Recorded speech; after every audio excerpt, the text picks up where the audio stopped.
Bill Maher has spent 30 years saying the things nobody else will say.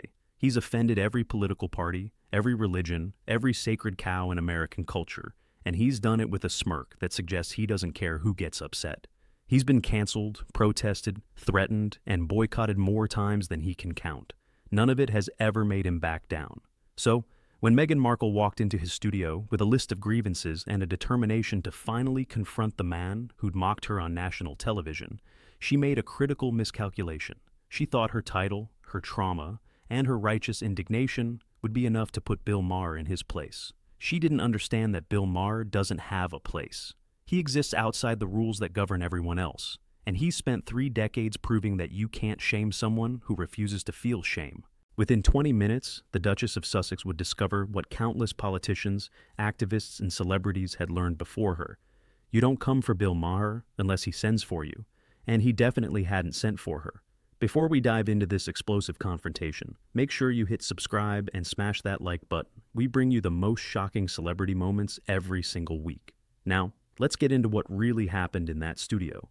The real-time studio was unusually quiet. No audience tonight, just 2 chairs positioned across from each other, cameras capturing every angle, the familiar HBO set stripped down to its essentials. This was a special episode, a one-on-one conversation that had been negotiated for months. Bill Maher sat in his chair, his expression carrying that characteristic blend of amusement and skepticism that had defined his career. He'd been warned by his producers that this interview could be contentious. Meghan's team had sent pages of complaints about his previous commentary, the jokes about her victimhood, the observations about her media strategy, the suggestion that she was less oppressed than she claimed. Bill had read none of it. He didn't prepare for guests by reviewing their grievances. He prepared by reviewing their statements and looking for contradictions. He'd found plenty. The door opened and Meghan Markle entered. She crossed the studio floor with purposeful strides and settled into her chair without offering a greeting. "Meghan, thanks for doing this." "Bill." The single word carried the temperature of a glacier. Bill smiled. He loved a hostile guest. They were always more interesting. "So, I understand you have some issues with things I've said about you." Meghan's eyes narrowed. "I have issues with a lot of things you've said. About me, about women, about people trying to make a difference in the world." "Great, let's get into it. That's what we're here for." "Are we?" "Because I was told this would be a conversation. Your previous comments suggest you're more interested in mockery than dialogue." Bill nodded thoughtfully. "I mock everyone. It's kind of my thing. I've mocked presidents, popes, and everything in between. You're in good company. I'm not looking to be in your company at all. And yet, here you are, in my studio, on my show. That's interesting, isn't it? You came to confront the guy who's been mean to you. That suggests you care what I think. I don't care what you think. I care about correcting misinformation." "What misinformation?" "I've made jokes. I've made observations. I've expressed opinions. None of that is misinformation. It's commentary." Meghan leaned forward, her voice sharpening. "You called me a professional victim. You said I traded up from royalty to victimhood. You implied that my struggles aren't real." Bill shrugged. "I implied that your struggles are real, but also leveraged. Those aren't mutually exclusive. You can suffer and also monetize your suffering. Many people do. That's incredibly dismissive. It's incredibly accurate. You've done more media appearances in 3 years than most celebrities do in a decade. Netflix deals, Spotify podcasts, a memoir, Oprah interviews, all centered on how badly you've been treated. At some point, the suffering becomes the brand. I'm telling my story and selling it for millions of dollars, which is fine. This is America. Capitalism is our religion. But don't pretend it's purely therapeutic. There's a business model here. Victimhood is your product."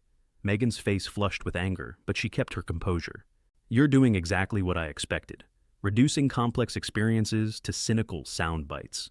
I'm describing observable patterns. You've had more platforms to share your perspective than almost anyone in modern history, and you've used every single one of them to talk about how mistreated you've been. That's a pattern, Meghan. Patterns mean something. Patterns mean I have a lot to say. Patterns mean you've chosen a particular narrative, one that positions you as perpetually victimized, regardless of your actual circumstances. My circumstances include racism, harassment, and institutional cruelty. Your circumstances also include a $100 million Netflix deal, a mansion in Montecito, and access to every media platform you could want. Most victims don't have those circumstances. So, wealth negates suffering. No, but it changes the context of suffering. When you complain about mistreatment from the comfort of extreme privilege, it lands differently than when someone without resources does the same. That's just reality. Meghan crossed her arms. You're invalidating my experience because of my bank account. I'm contextualizing your experience. There's a difference. I've never said you didn't suffer. I've said your suffering is unusually well compensated and thoroughly publicized. Both things can be true. You're being deliberately reductive. I'm being deliberately honest. That's what I do. It's why people watch. And it's why you're here, because even though you claim not to care what I think, my opinion clearly bothers you enough to show up. Meghan shifted tactics, her voice taking on a more aggressive edge. Let's talk about some specific things you've said. You called the Oprah interview a masterclass in manipulation. You said I played the race card to avoid accountability. You suggested that Bill held up a hand. I know what I've said. I've said a lot of things. Some of them were jokes, some were serious observations. Here's the thing about my show. I criticize everyone. I've called Trump a fascist, Biden senile, and every politician in between various forms of incompetent or corrupt. I'm an equal opportunity offender. But your comments about me were particularly personal. Were they? I've said worse about presidents. I've said worse about religious figures. You're a celebrity who's made her personal life a public product. Commentary comes with that territory. Commentary is different from cruelty. What cruelty? I said you're good at media manipulation. That's actually a compliment in some circles. I said you leverage victimhood. That's an observation, not an insult. If anything, I'm giving you credit for being strategic. You're giving me credit for being fake. I'm giving you credit for being calculated. In Hollywood, that's a survival skill. You should take it as a compliment. Meghan's jaw tightened. I didn't come here to be complimented. I came here because you've spent years mocking me on national television, and I wanted to give you a chance to say it to my face. Bill smiled. Okay, you leverage victimhood. You're very calculated in your media strategy. You complain about press intrusion while actively seeking press coverage. Those are the things I've said, and I'm saying them to your face. Happy? That's not... I wanted you to... You wanted me to apologize, or at least to back down when confronted. But I don't apologize for accurate observations, and I don't back down because someone's upset. I've been doing this too long to start now. Meghan took a visible breath, trying to regain control of the conversation. Let's move past your comments about me. Let's talk about substance. You claim to care about important issues. I do care about important issues. Climate change, political polarization, religious extremism, free speech. Those are the things that actually matter. And women's rights, racial equality? Of course. Though I'd argue the way some people advocate for those things has become counterproductive, including, at times, you. How have I been counterproductive? By crying racism every time you're criticized, by suggesting that any negative coverage is evidence of persecution, by making it impossible to distinguish legitimate grievances from strategic positioning. My grievances are legitimate. Some of them probably are. But when you claim everything is racism, you devalue the word. When every criticism is persecution, persecution loses meaning. You've made it harder for actual victims to be believed. That's absurd. Is it? How many people now hear racism and immediately roll their eyes? How many times have legitimate concerns been dismissed because the word has been overused? You've contributed to that, Meghan. Your constant claims of victimhood have made victimhood claims less credible for everyone. Meghan stared at him, her expression shifting through anger to something approaching disbelief. You're blaming me for racism becoming less believable? I'm blaming you for contributing to victim fatigue. When everything is a crisis, nothing is. When every slight is oppression, oppression becomes normalized. Your media strategy, constant grievance, perpetual victimhood, has diluted the very concepts you claim to champion. Meghan's voice rose. This is exactly what I expected from you. Blaming the victim instead of addressing the actual problem. The actual problem is complicated. You want it to be simple. Good guys and bad guys, victims and villains. But reality is messier. Some of your treatment was unfair. Some of it was the normal scrutiny that comes with fame. And some of it you brought on yourself through your own choices. I brought racism on myself. You brought scrutiny on yourself. The racism, whatever portion of your criticism was actually racist, came from racists who would have found any reason to hate you. But the general criticism, the questions about your statements, the skepticism about your narrative, that's not racism. That's journalism. That's public discourse. And you've conflated them all into one thing to avoid engaging with any of it. That's not true. It's demonstrably true. Anytime someone questions your version of events, you or your supporters suggest racism. Anytime a journalist asks a tough question, you invoke your suffering. It's a shield, Meghan. A very effective shield that prevents anyone from holding you accountable. Accountable for what? For inconsistencies in your statements, for claiming privacy while seeking publicity, for attacking your family while complaining about family attacks, for all the contradictions that anyone paying attention has noticed. What contradictions? Bill leaned back, a slight smile playing at his lips. You said no one told you what being a royal would be like. Kate said she trained you for months. You said your wedding was a few days before the public ceremony. The Archbishop said it wasn't. You said you had no help with palace protocol. Multiple sources said you had extensive help. These are specific documented discrepancies, Meghan, not racism, just facts that don't match your story. Meghan's face had gone from red to pale. She clearly hadn't expected this level of specific pushback. Those are minor details. They're details that affect credibility. When you get small things wrong, people question the big things. That's how trust works. Or maybe people look for minor discrepancies because they want to discredit me. Or maybe you exaggerate for effect and occasionally get caught. Both explanations are possible, but only one of them positions you as a victim, so I'm guessing you prefer that one. Meghan's voice sharpened dangerously. You're incredibly condescending. I'm incredibly honest. Those feel the same when you're not used to pushback. I get pushback constantly. You get criticism from tabloids, which you can dismiss as biased. You don't get serious engagement from people asking hard questions, because most interviewers are too afraid of being called racist. I'm not afraid of that. Maybe you should be. Why? Because I'm asking questions about publicly verifiable facts? If that's racist, the word has truly lost all meaning. Meghan stood up suddenly, her chair scraping against the floor. This was a mistake. Bill didn't stand. He just looked up at her with that infuriating calm. Probably, but not for the reasons you think. What's that supposed to mean? You came here thinking you'd put me in my place. You thought confrontation would work because it usually does. People back down, apologize, promise to do better. But I don't back down. I don't apologize for accurate observations. And I don't pretend someone's above criticism because they've claimed victimhood. I haven't claimed anything. You've claimed everything. You've claimed racism, sexism, institutional cruelty, family betrayal, media persecution, and maybe some of it's true. But when you claim all of it, all the time, it becomes impossible to distinguish real grievances from strategic positioning. That's not my fault. That's yours. Meghan grabbed her purse, her movements sharp with anger. I'm not going to stand here and be lectured by someone who's made a career out of being offensive. I've made a career out of saying what I think. Sometimes that's offensive, but I've also been right more often than I've been wrong. And I've been willing to change my mind when presented with evidence. Can you say the same? I don't need to justify myself to you. You don't need to, but you wanted to. That's why you're here.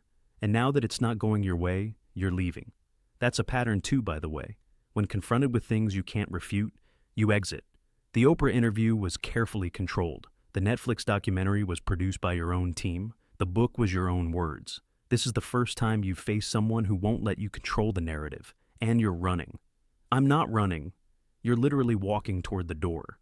Meghan stopped, caught in the observation. For a moment, she seemed to consider sitting back down, to prove him wrong if nothing else.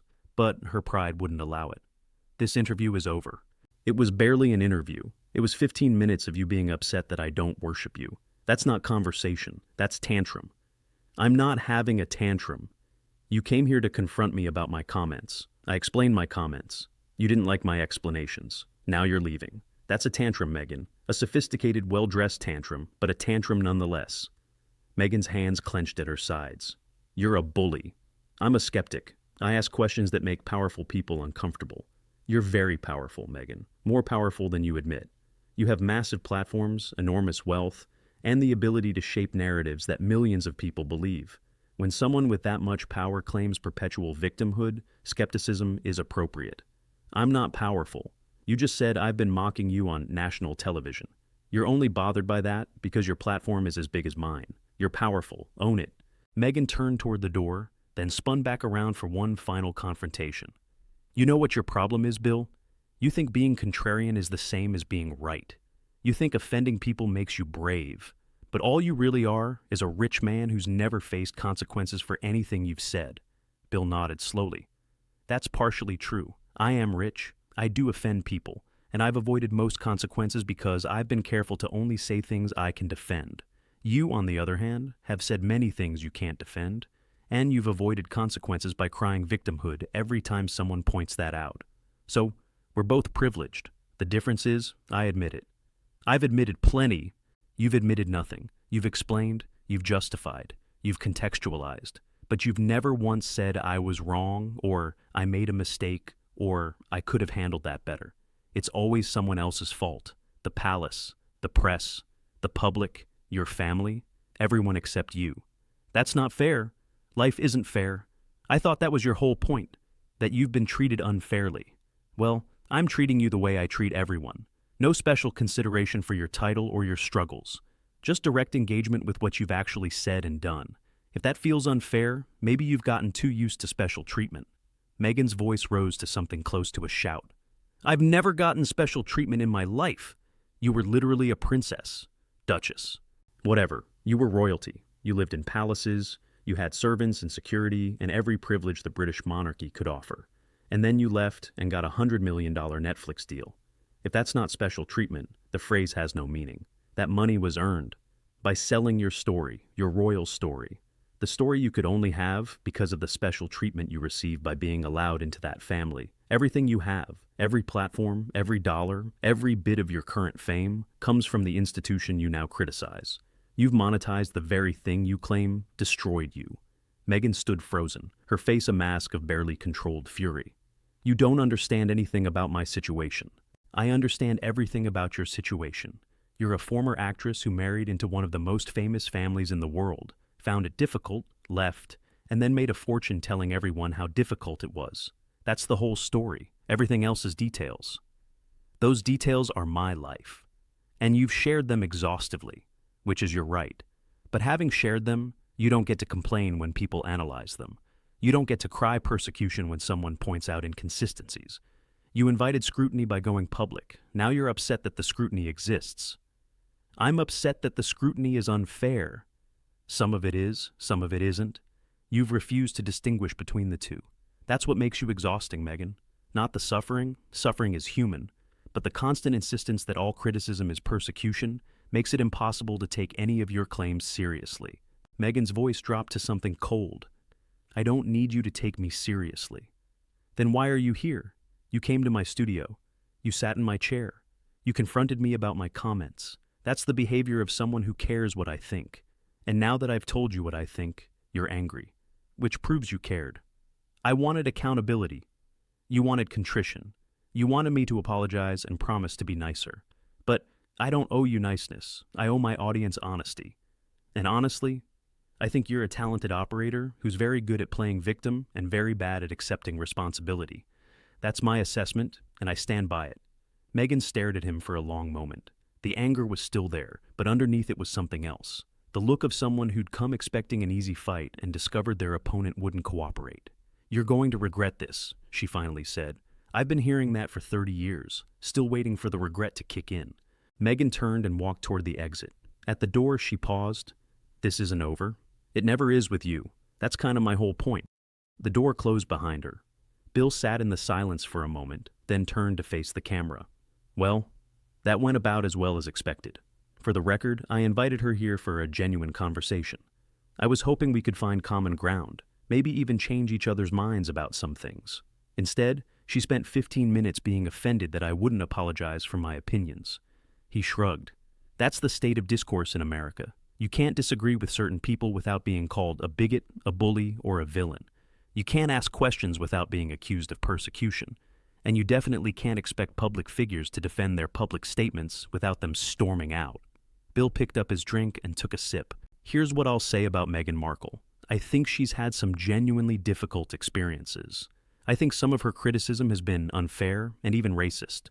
But I also think she's made it impossible to separate legitimate grievances from strategic positioning, and I think she's used her suffering as a shield against any form of accountability. Both things can be true. He set down his glass. She came here tonight expecting me to back down. I didn't. She expected me to apologize. I won't. She expected the confrontation to go her way, because confrontations usually do when you're willing to cry victim at the first sign of pushback. Bill smiled slightly. What she didn't expect was someone who doesn't care about being called names, someone who's been canceled so many times that the word has lost all meaning, someone who's more interested in truth than popularity. He looked directly into the camera. I'm not saying I'm right about everything. I'm saying I'm honest about what I think. And what I think is that Meghan Markle is exactly who I've said she is. A skilled operator who's very good at playing the victim and very bad at accepting that not everyone's going to buy it. He shrugged again.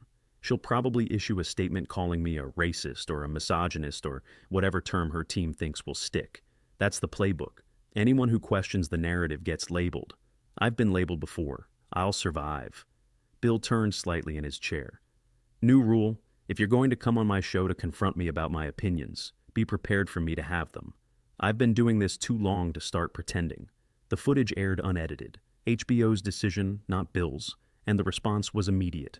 Meghan's team released a statement calling the interview a disappointing example of bad faith discourse and accusing Bill of predetermined hostility.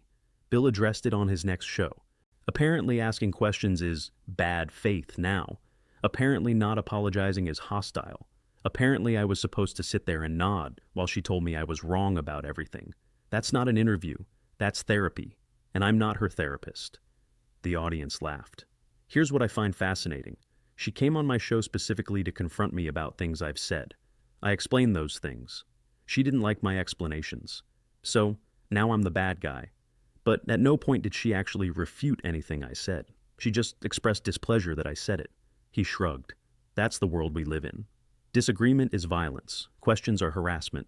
And anyone who won't back down is a bully. I've been called worse by better. I'll survive.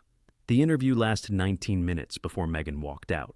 Its impact would last considerably longer. What do you think? Was Bill too harsh? Or did Meghan deserve every response? Who would you want to see on Real Time next? Drop your thoughts in the comments below. If you enjoyed this story, don't forget to like this video to help it reach more people. Subscribe to our channel for more explosive celebrity moments.